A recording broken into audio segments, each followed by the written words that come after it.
People a lot of times think gambling is a victimless crime, and that's not really true. You have a willing bettor and a willing taker of the bets. Yeah, that part is true. But the families of the gamblers who lose all their money, they suffer. Other social ills created by gambling. So yeah, it's morality that's being legislated, but in a sense, there's a reason why it's done that way. Just a few weeks after the United States in effect banned online gambling, the British government is taking a different approach and says it prefers a system of proper regulation. People think that by keeping online gambling illegal or prohibited, that they're doing people a favor when they're not. They're putting people at risk. Because then they have got to go to a more unsavory group of people that they've got to interact with who won't be so ethical. I mean, of course, gambling tax brings income to the economy. That is absolutely the case. But, you know, the overriding objectives of our gambling regime are the protection of the vulnerable and protection of children, fairness, and keeping gambling crime-free.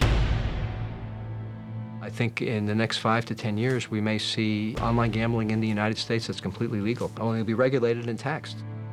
It follows the trend that we're in, which is a great expansion of legal gambling in the US and actually all over the world. The states are desperate for money, so they're all looking to legalize internet poker. There's a race going on right now between Nevada, New Jersey, and Delaware on who's going to be first.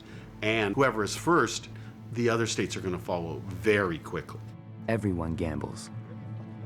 They may call it something else, like the stock market or real estate. But make no mistake, if you're risking something, you're gambling. It's the new American dream. The more access we have to things, the faster we want them.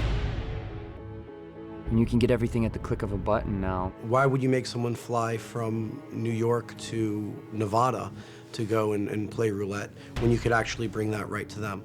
So internet gaming really is just the logical progression. It has to happen. I make it possible for a fat guy in Cleveland to play Omaha high-low in his underwear in his living room. Phew. We're finally coming out of the Wild West of online poker, and it'll be cool to see what the next stage is. There's going to be a lot more regulation in terms of where the money's kept, securing players' funds, and there'll be a lot less shadiness in terms of cheating and stuff like that. Poker is a game played by presidents and our leaders for centuries. Nixon was a player, Obama's a player. Historically, this is a major part of American society, yet we have seemed to have demonized this game that we play. Just ask yourself one thing. Are you doing something wrong? Are we? It's a game of skill, a game of intelligence, a game of understanding your fellow man and psychology. The perfect balance of skill with a component of luck. And you have to lose sometimes in order to win as well.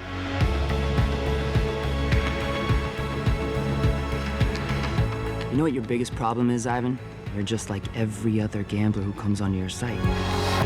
You press it, and you should have folded and moved on. Sometimes, through a combination of skill as well as a heavy luck component, you can actually win. You're going to give it your all, and we're going to see who's the winner at the end of this. It's pretty sweet.